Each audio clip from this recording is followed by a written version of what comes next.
43ാമത് Sharjah അന്താരാഷ്ട്ര പുസ്തകോത്സവം Sharjah expo സെൻറ്ററിൽ പുരോഗമിക്കുകയാണ്. ഓരോ ദിവസവും ഇവിടെ എത്തുന്ന ആളുകളുടെ എണ്ണം തന്നെയാണ് ഈ ഷാർജ പുസ്തകോത്സവത്തിൻ്റെ പ്രശസ്തി പിന്നെയും വർദ്ധിപ്പിക്കുന്നത്. അതുപോലെ തന്നെ മലയാളികളെ സംബന്ധിച്ചിടത്തോളം വർഷാവർഷം നടക്കുന്ന ഉത്സവത്തിൻ്റെ പ്രതീതി തന്നെയാണ് ഓരോ സ്ഥലത്തു നിന്ന് നമുക്ക് മനസ്സിലാവുന്നത്. വ്യത്യസ്തമായ സ്റ്റോളുകളിലെത്തി അവർക്കിഷ്ടമുള്ള പുസ്തകങ്ങൾ വായിക്കുകയും വാങ്ങിക്കുകയും ചെയ്യാനുള്ള ഒരവസരം കൂടിയാണ്. ഏകദേശം 112 രാജ്യങ്ങളിൽ നിന്നുള്ള 2500ഓളം പ്രസാധകരെത്തുന്ന ഒരു അപൂർവങ്ങളിൽ അപൂർവമായ ഒരു മേള തന്നെയാണ് ഷാർജ പുസ്തകോത്സവം. നമുക്കറിയാം, ഇവിടെ കാണുന്ന റൈറ്റേഴ്സ് ഫോറം എന്ന് പറയുന്നത് ഇവിടെ ഓരോ ദിവസവും പുറത്തിറക്കുന്ന പുസ്തകങ്ങൾ, അതായത് പുതിയ എഴുത്തുകാർ ഉണ്ടാവുകയാണ് എന്നുള്ളതാണ് ഈ റൈറ്റേഴ്സ് ഫോറത്തിൻ്റെ പ്രത്യേകത. ദിവസവും ഏകദേശം 50ഓളം പുസ്തകങ്ങളാണ് ഇവിടെ പ്രകാശനം ചെയ്യുന്നത്.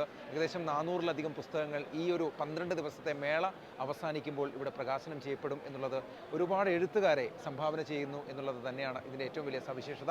അങ്ങനെ ഷാർജ അന്താരാഷ്ട്ര പുസ്തകോത്സവം, ഷാർജ ബുക്ക് അതോറിറ്റിയുടെ നേതൃത്വത്തിൽ നടക്കുന്ന ഈ ഷാർജ അന്താരാഷ്ട്ര പുസ്തകോത്സവം അതിൻ്റെ ഏറ്റവും സജീവമായ ദിവസങ്ങളിലൂടെ കടന്നു പോവുകയാണ്. ഒരുപക്ഷെ അതിൻ്റെ അവസാന ഘട്ടത്തിലേക്ക് പോകുന്ന ആഴ്ചയിലേക്ക് കടന്നു പോകുമ്പോൾ ഒട്ടനവധി ആളുകളും ഇവിടെ എത്തുന്നുണ്ട്. അതുപോലെ തന്നെ നിരവധി പരിപാടികളുണ്ട്. ഇത്തവണ നമുക്കറിയാം, മൊറോക്കോ ആണ് അതിഥി രാജ്യം. അതുകൊണ്ട് തന്നെ ഏകദേശം 100ൽ പരം അതിഥികൾ എത്തിക്കൊണ്ട് 100ൽ പരം പരിപാടികളുമായിട്ടാണ് മൊറോക്കോ എന്ന് പറയുന്ന രാജ്യം അവരുടെ സാംസ്കാരികത മൊത്തത്തിൽ ജനങ്ങളെ അറിയിക്കാൻ കൂടി എത്തിക്കുന്നത്. എന്തായാലും ഷാർജ പുസ്തകോത്സവത്തിന് ഇനിയെങ്കിലും ആരെങ്കിലും ഇവിടെ എത്താൻ ബാക്കിയുണ്ടെങ്കിൽ അവർക്ക് ഈ മേളയുടെ ഭാഗമാകാം. ഈ മേളയുടെ ഭാഗമാകുക എന്ന് മാത്രമല്ല, പുതിയ തലമുറയ്ക്ക് ഒട്ടേറെ അറിവുകൾ കൂടി സംഭാവന ചെയ്യുന്ന അല്ലെങ്കിൽ വായിക്കാൻ പ്രേരിപ്പിക്കുന്ന ഒരു അനുഭൂതി തന്നെയാണ് ഈ പുസ്തകമേള സമ്മാനിക്കുന്നത്.